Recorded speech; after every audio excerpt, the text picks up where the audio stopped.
बहुत बहुत स्वागत है पुनः एक बार सभी छात्रों का हमारे मिशन यूनिवर्सिटी के चैनल में।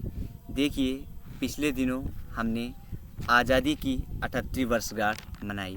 हमने 15 अगस्त 1947 को देश आज़ाद हुआ था और इस 15 अगस्त सन 2024 को हमने आज़ादी की 78वीं वर्षगांठ को मनाई। इन 78 वर्षों में देश ने क्या बदला, देश ने क्या पाया और आज़ादी का असली महत्व होता क्या है, हम आज आपको बताएंगे। आज हम आपको ये बताएंगे कि आज़ादी का असली महत्व होता क्या है। क्या सिर्फ भूमि का आज़ाद होना ही आज़ादी को मान लिया जाए तो पिछली रात को 14 और 15 अगस्त की रात को कोलकाता में एक लेडी डॉक्टर के साथ जो हुआ उसने आज़ादी के महत्व को ही बदल कर रख दिया। उसने देश की करोड़ों महिलाओं के लिए आज़ादी के मायने को ही बदल दिया और आज बड़ी संख्या में महिलाएं और लेडी डॉक्टर देश से यही पूछ रही हैं कि अगर वो अपने ही देश में, एक आज़ाद देश में सुरक्षित नहीं हैं तो फिर देश आज़ाद कैसे है। और उन महिलाओं को, देश की महिलाओं को अपराधियों की शिकंजे से देश की करोड़ महिलाओं को आज़ादी कब मिलेंगी। क्या हम उस परिवार को, उस पिता को जिसने अपनी बेटी को खो दिया है, क्या हम उसे आज़ादी मनाने के लिए कह सकते हैं। आप खुद ही सोचिए, एक लेडी डॉक्टर जो डॉक्टर ऑन ड्यूटी पर थी, उसके साथ कलकत्ता में पश्चिम बंगाल के एक सरकारी अस्पताल में जो हुआ वह एक पूरे देश को हिला देने वाली घटना के रूप में हमारे देश में सामने आता है। केवल यही घटना नहीं, हमारे देश में अनेक ऐसी घटनाएं होती हैं जहां आज भी महिलाएं और बालिकाएं अपने को असुरक्षित महसूस करती हैं। क्या उनको हम उनके ही देश में आज़ाद मान सकते हैं या फिर महिलाओं को उनसे आज़ादी कब मिलेंगी। आज करोड़ों डॉक्टर पूरे देश में हर जगह लोग उस महिला डॉक्टर के खिलाफ धरना प्रदर्शन कर रहे हैं, उसके लिए हिसाब मांग रहे हैं। लेकिन फिर भी पश्चिम बंगाल की सरकार आखिर इतने घिनौने कांड हो जाने के बावजूद भी चुप क्यों है, उनको जवाब देना होगा। और उस महिला के, उस पिता को जिन्होंने अपनी बेटी को खोई है, उस देश को जिन्होंने अपनी लेडी डॉक्टर को खोया है, ऐसे लोगों को इंसाफ कब मिलेगा। आप खुद ही सोचिए, उस महिला को जो अपने अस्पताल में थी, ये घटना किसी सुनसान जगह में नहीं, ये घटना किसी ऐसे स्थान में नहीं जहां मनुष्य की पहुंच ना हो। ये घटना एक महिला, lady on doctor, duty on doctor, एक महिला के साथ जो कि अपने ही अस्पताल में ड्यूटी के वक्त कुछ दरिंदगों के द्वारा उसके साथ निर्मम रेप किया जाता है और रेप के बाद उसकी हत्या कर दी जाती है। सोचिए कितनी दर्दनाक घटना है ये। और इस घटना ने पूरे देश को, केवल देश को ही नहीं, देश के हर एक व्यक्ति को और पूरे विश्व को कंपा कर रख दिया। और जो डॉक्टर उनके विरोध प्रदर्शन में उस महिला डॉक्टर के खिलाफ, हालांकि हमारे संविधान में कहा गया है कि हम किसी भी घटना के खिलाफ आर्टिकल 19 के तहत हम विरोध प्रदर्शन कर रहे थे, तो डॉक्टर जो संविधान को अनुरूप मानते हुए उस महिला के खिलाफ उस अस्पताल के बाहर विरोध प्रदर्शन कर रहे थे, तो 2-3 हज़ार गुंडों की टीम ने आकर उनके ऊपर भी हमला कर दिया। सोचिए, डॉक्टर जिन्हें हम भगवान मानते हैं, अस्पताल जो हमारे लिए एक मंदिर के समान है, वही डॉक्टर आज हमारे सामने रो रहे हैं। आपने वीडियोज़ में देखा होगा, कैसा लगा उन डॉक्टर को रोते हुए देखकर। सोचिए, ये डॉक्टर पढ़ाई लिखाई करके अपने अपने कॉलेज के ये मेधावी छात्र रहे होंगे कभी, कितनी बड़ी से बड़ी मुश्किल परीक्षा, नीट जैसी परीक्षा को पास करके ये डॉक्टर बने होंगे। न जाने कितने वर्षों तक इन्होंने अपने घर द्वार, माता पिता सबको छोड़कर कितनी कठिन परीक्षा, नीट जैसी परीक्षा को पास करके ये डॉक्टर बने होंगे। कितने बड़े बड़े शहरों में रहकर इन्होंने वर्षों तक कोचिंग की होगी और सोचा होगा कि एक दिन हम डॉक्टर बनेंगे और देश की सेवा करेंगे। लेकिन इन्हें कभी नहीं सोचा होगा कि डॉक्टर बनने के बाद हमारा ऐसा हाल होगा या हमारा देश इन्हें ऐसी सुविधाएं देगा, हमारा देश इन्हें क्या माहौल देगा। हम समझ सकते हैं इन डॉक्टर्स के साथ क्या हुआ, इन डॉक्टर्स के साथ आखिर ऐसा क्या हुआ। ये डॉक्टर आखिर इतना क्यों सहमे हुए हैं ये डॉक्टर, आखिर क्यों इतना डरे हुए हैं। इस केस के बाद हम आज आपको सारी कहानी बताएंगे और हम ये भी बताएंगे कि आज़ादी का असली महत्व क्या होता है। आज़ादी का असली महत्व यह नहीं क्या केवल देश की एक भूमि का टुकड़ा आज़ाद कर देना केवल उसका एक अंश मात्र ही होता है, लेकिन जब तक लोगों के मन से वैचारिकता की आज़ादी, समानता की आज़ादी, निर्भीकता की आज़ादी, मनोभाव की आज़ादी नहीं हो जाती, तब तक हम देश को आज़ाद नहीं कह सकते। आप देख सकते हैं कि हमारे देश में प्रतिवर्ष निर्भया केस, शक्ति मिलन केस, है ना, areolar case, Ajmer case, Hathras case, अनेक केस नियमित रूप से हमारे सामने आते हैं। इन केस से हमारे देश को आज़ादी कब मिलेगी? आखिर हमारा देश कब इन केस से आज़ाद हो सकेगा? कब हम अपने देश की महिलाओं को सुरक्षा की भावना के रूप में आज़ादी दे सकते हैं? आप देख सकते हैं ये तस्वीर हमारे लखनऊ विश्वविद्यालय की है, जहां पर अनेक छात्रों ने उस महिला डॉक्टर के खिलाफ, उसको न्याय दिलाने के खिलाफ विश्वविद्यालय में धरना प्रदर्शन किया। आप देख सकते हैं इन छात्रों की भीड़ ने, इन्होंने कैंडल मार्च भी निकाला ताकि हम अपनी महिला डॉक्टर को, अपनी उस लेडी डॉक्टर को हम इंसाफ दिला सके।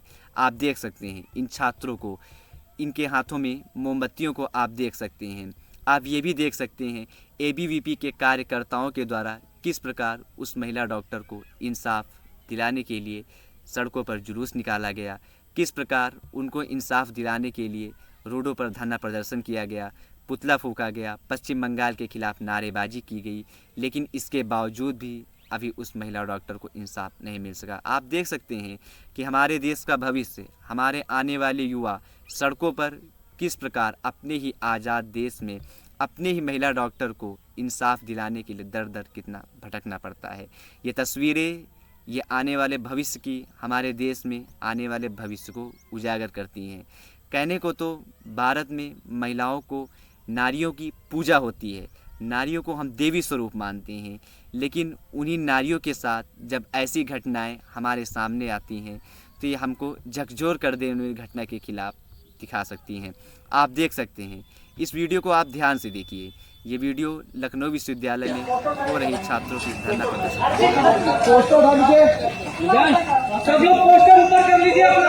आप ध्यान से देखिए इन तस्वीरों को।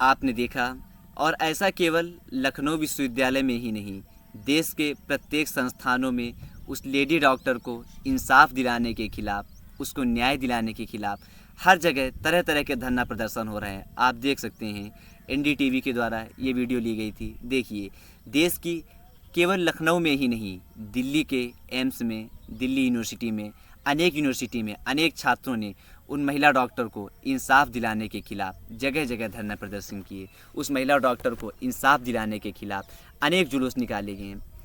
देखिए कई बार ऐसा लगता है कि अच्छे लोगों के साथ ही ज़्यादा अन्याय होता है, अच्छे लोगों के साथ ही ईश्वर भी ज़्यादा बुरा बर्ताव करता है। कई बार हमें ऐसा भी लगता है कि अच्छे लोगों को ही सज़ा मिलती है। अब ये सोचिए उस महिला डॉक्टर के पिता के ऊपर क्या गुजर रही होगी। इस पिता की बेटी तो चली गई, अब इस पिता ने अपनी बच्ची को तो खो दिया, लेकिन इस पिता ने एक बहुत बड़ी बात कही जो हमें प्रत्येक देशवासियों को समझनी चाहिए। उन्होंने कहा कि हमने अपनी बेटी को तो खो दिया है, लेकिन इस देश में जितने भी डॉक्टर्स, जितने भी छात्र हमारी बेटी के खिलाफ सड़कों पर इंसाफ मांग रहे हैं, ये सब हमारे ही बच्चे हैं और ये हमारे बच्चे हैं ही। सोचिए वह पिता जिन्होंने अपनी बच्ची को तो खो दिया, लेकिन रातों रात जिसका कितना बड़ा परिवार उनके साथ जुड़ गया, रातों रात इनका कितना परिवार इनके साथ जुड़ गया, कितने सारे लोग इनके साथ जुड़ गए और आज पूरा देश केवल इनकी बेटी के खिलाफ न्याय ही मांग रहा है। हमारे देश में अधिकतर लोग, ज़्यादातर लोग ऐसे ही हैं जो आज़ादी का असली महत्व समझते ही नहीं हैं। उनका मतलब केवल यही रहता है कि भूमि के टुकड़े को आज़ाद कर देना या अंग्रेज़ों को भारत से निकाल देना ही आज़ादी का महत्व समझते हैं, जबकि ऐसा नहीं है। आज़ादी के रास्ते में भूमि को आज़ाद कर लेना, अंग्रेज़ों को भारत से निकाल देना, ये आज़ादी का वरन एक मात्र रास्ता ही हो जाता है। सीमाएं आज़ाद कर देना उसका एक छोटा सा अर्थ है। असल ज़िंदगी में असली आज़ादी तभी है जब आप मन से आज़ाद हो, जब आपको मन से सोचने की आज़ादी हो, जब आपको भारत में बिना डरे कहीं भी विचरण करने की आज़ादी हो। आज़ादी का मतलब केवल इतना ही नहीं कि आप भूमि को आज़ाद कर लें। भूमि को आज़ाद कर देना केवल उसका एक अंश मात्र ही हो जाता है। जब आपकी भूमि आज़ाद हो जाए, लेकिन आपका उसका भूमि को अगर हम देश का शरीर के रूप में माने, उसका शरीर तो आज़ाद हो जाए, यानी उसकी भूमि को तो आज़ाद कराते हैं, लेकिन आत्मा को आज़ादी तभी मिलती है जब लोगों में आज़ाद होने का भाव आता है, जब लोग आज़ादी से सोचते हैं। और इसलिए आज जब देश की महिलाएं खुद को असुरक्षित महसूस कर रही हैं, खुद को सुरक्षित नहीं मान रही हैं, तब हम देश को आज़ाद नहीं कह सकते और सच्चे अर्थों में देश को आज़ादी नहीं मिल सकती है। अगर आज इन्हें अपने घर से बाहर निकलने में आज भी डर लग रहा है, हमारी महिलाओं को, हमारी बेटियों को, हमारी बहनों को आज भी घर से बाहर निकलने के लिए सोचना पड़ता है। आज भी इस देश की महिलाओं को कहा जाता है कि नज़रें नीची करके चलो। बाज़ार में, सड़क में, गली में, ट्रेन में, कॉलेज में कोई आपको छेड़ता है या कोई आपके साथ बदतमीजी करता है तो उसे इग्नोर कीजिए, नीचे देखकर चलिए। अगर गली में कोई आपको छेड़ता है तो अपना रास्ता बदल लीजिए। जब हमारे देश में महिलाओं को ये कहा जाता है और जब हमारे देश की महिलाओं को शाम ढलने के बाद, जब जैसे ही सूरज डूबने के बाद हमारे देश की महिलाओं को घर से बाहर निकलने में डर लगता है, जब महिलाओं को नाइट ड्यूटी में जाने से डर लगता है, जब कोई महिला नाइट ड्यूटी करती है तो उसको और उसके परिवार की चिंता दोगुनी बढ़ जाती है और घर वाले बार बार प्रत्येक 2 घंटों में फ़ोन करके यही पूछते हैं कि आप ठीक तो हैं। क्योंकि आज जो कलकत्ता की बेटी के साथ हुआ, यह किसी के साथ भी हो सकता है। इसलिए ऐसी घटनाएं ना हो, इसीलिए वो बार बार चिंतित करते हैं कि आप ठीक तो हैं। बार बार और हमारी ड्यूटी, हमारी महिलाओं की ड्यूटी, हमारी बेटियों की ड्यूटी नाइट ड्यूटी पर लगती है तो उस परिवार की चिंता दोगुनी बढ़ जाती है। और वो बार बार फ़ोन इसीलिए करते हैं ताकि आप सुरक्षित महसूस तो कर रही हैं, ताकि जो कलकत्ता की बेटी के साथ हुआ वो किसी के साथ भी हो सकता है। सोचिए, जो घटना इस महिला के साथ हुई, लेडी ऑन डॉक्टर और डॉक्टर ऑन ड्यूटी, यानी ड्यूटी के साथ हुई, वह किसी के साथ भी हो सकती है। इसलिए हम यही कह रहे हैं कि महिलाओं के लिए आज भी ये गुलामी का जीवन ही जीना है। यदि वो स्वच्छंदतापूर्वक घर से निकल नहीं सकती, उन्हें बार बार प्रत्येक रास्ते पर अपना रास्ता बदलना पड़ता है, जहां उन्हें बार बार नीचे देखना पड़ता है और जहां उन्हें बार बार ये सोचना पड़ता है और यदि कि वो ऐसी बातें किसी दूसरे को बताएंगी तो समाज क्या सोचेगा, परिवार क्या सोचेगा। जहां हमारी महिलाओं को ऐसी अवधारणाओं को सोचने पड़ रहा है और ये सब एक आज़ाद देश में हो रहा है। आज़ादी के 78 साल बाद भी ऐसा हो रहा है। जहां आपने देखा होगा 10 साल बाद 2012 में दिल्ली में हुए निर्भया हत्याकांड के बाद देश अपने आप को संवार भी नहीं पाया था, उसके बावजूद 10 साल बाद ऐसी घटनाएं हमारे सामने आती है। सोचिए, हमारे देश में महिलाओं को कहने को तो वो आज़ाद देश में हैं, लेकिन उन्हें आज़ादी होने के बावजूद भी एक गुलामी का जीवन ही जीना पड़ रहा है। और महिलाओं के लिए इससे बड़ी गुलामी क्या हो सकती है। कहने को तो वे आज़ाद देश में हैं, लेकिन उन्हें अपने ही आज़ाद देश में इनके पास सारे अधिकार हैं। वोट डालने का अधिकार है, भारत में बैंक में खाता खोलने का अधिकार है, संविधान का अधिकार है, लेकिन इसके बावजूद भी इन्हें इनके ही देश में विचरण करने का अधिकार हमारे युवाओं ने या हमारे दरिंदों ने इनसे छीन लिया है। और शायद इस देश को, इन देश की महिलाओं को इससे आज़ादी कब मिलेगी। क्या ये वाकई में आज़ाद हैं? हमारे देश की महिलाओं को आज ये सोचना होगा। आज़ादी की पहली सीढ़ी यही है कि जब महिलाएं अपने घर से बाहर निकलें, जब चाहे, जैसे चाहे, जितनी वक्त चाहे, उन्हें निकलने के लिए अपने भाई का सहारा ना लेना पड़े, उन्हें उनके ही देश में स्वच्छंद जाने का सोचना ना पड़े, हमारे घर वालों को टेंशन ना हो कि महिला हमारी बेटी रात में बाहर है तो उन्हें सुरक्षित या असुरक्षित की भावना तो नहीं महसूस करनी है। जब इस भाव से महिलाएं सोचने लगे तभी सच्चे अर्थों में देश को आज़ाद कहा जा सकता है। जिस वक्त जब चाहे हमारी बेटियां, हमारी बहनें घर से निकल सकें, और आज भी हमारे देश की महिलाओं को यदि ऐसी विचारधाराएं और ऐसी स्वच्छंद मनोभावें उनके मन में नहीं आती हैं तो वो आज़ाद देश में रहकर भी एक गुलामी जैसा जीवन उनके लिए जीना ही है। आप सोचिए कि आज के 78 साल पहले जब हमारा देश आज़ाद नहीं हुआ था, उस समय आज़ादी, देखिए आज़ादी और देश को आज़ाद कराने में केवल ताकत का ही सहारा नहीं लेना पड़ता, उसके लिए बुद्धि और मन से भी आज़ादी होनी चाहिए। सोचिए 1931 में जब अंग्रेज हमारे देश में थे, उस समय हमारे भारतीयों की संख्या थी 30 करोड़ और अंग्रेज़ों की संख्या थी सिर्फ 1 लाख।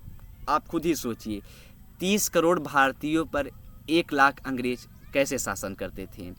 अगर हम बात करें तो हर 3000 भारतीयों पर केवल एक ही अंग्रेज था। तो सोचिए ताकत और एकत्व में हम कहीं उनसे ज़्यादा थे, इसके बावजूद भी उन्होंने 200 वर्षों तक हम पर शासन किया। इसकी कमी मात्र एक ही है, हमने कभी अपने आप को मन से आज़ाद माना ही नहीं, हमने कभी अपने आप को उच्च माना ही नहीं। हम हमेशा अपने आप को एक दबा हुआ, एक सहमा हुआ, एक हारा हुआ और एक डरा हुआ भारतीय ही माना है। और इसी कारण अंग्रेज़ों ने इसी बात का फ़ायदा उठाला और 30 करोड़ भारतीयों को 200 वर्षों तक अंग्रेज़ों ने अपना गुलाम बनाया। आप ये बात याद रखिएगा कि सोचिए 30 करोड़ भारतीय और 1 लाख अंग्रेज, अगर हम चाहते थे तो देश कब का आज़ाद हो सकता था। लेकिन उस समय अंग्रेज़ों ने जिस प्रकार हम पर शासन किया, हमने स्वयं को आज़ाद नहीं माना, स्वयं को डरा हुआ माना, सहमा हुआ माना, तो हमें आज़ादी के लिए इतना संघर्ष करना पड़ा और हमारे देश के कितने क्रांतिकारियों को आज़ादी के लिए अपना खून बहाना पड़ा।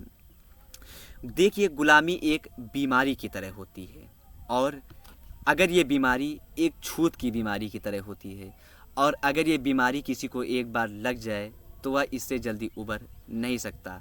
कहने को तो हम आज़ाद देश में रहते हैं, लेकिन हम आज भी राष्ट्रवाद, जातिवाद और निर्भीकतावाद और भ्रष्टाचार की गुलामी में ही जकड़े हुए हैं।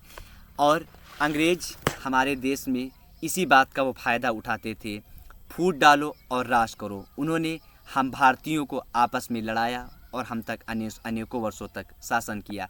अंग्रेज़ तो हमारे देश को छोड़कर चले गए, लेकिन हमारे देश के नेताओं ने उनके इसी आइडिया को पकड़ कर रखा, हमारे नेताओं ने उनके इसी भाव को पकड़ कर रखा और अब वो हमारे देश में जातिवाद, भ्रष्टाचार और अनैतिकतावाद की गुलामी को लेकर हम पर शासन करते हैं। आज हम राष्ट्रवाद की गुलामी जी रहे हैं, आज हम बेईमानी की गुलामी जी रहे हैं, आज हम निर्भीकतावाद की गुलामी जी रहे हैं और आज हम भ्रष्टाचार की गुलामी जी रहे हैं।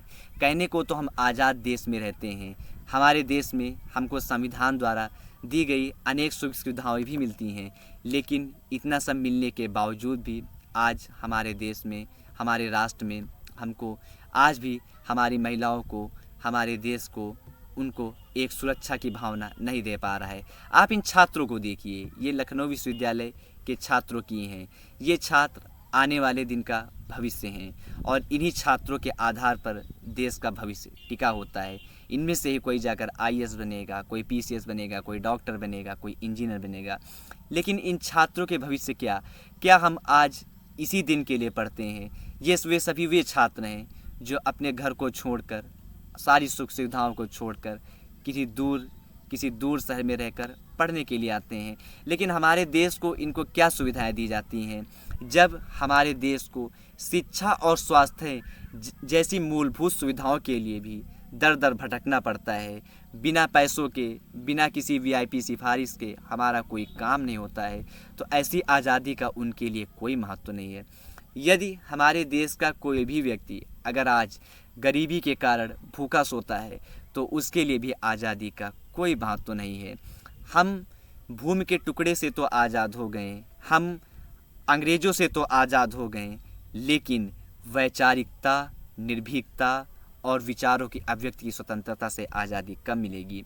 हमारी महिलाओं को आज़ादी कब मिलेंगी जब आज भी गांव की महिलाएं बाहर पढ़ने के लिए नहीं भेजी जाती?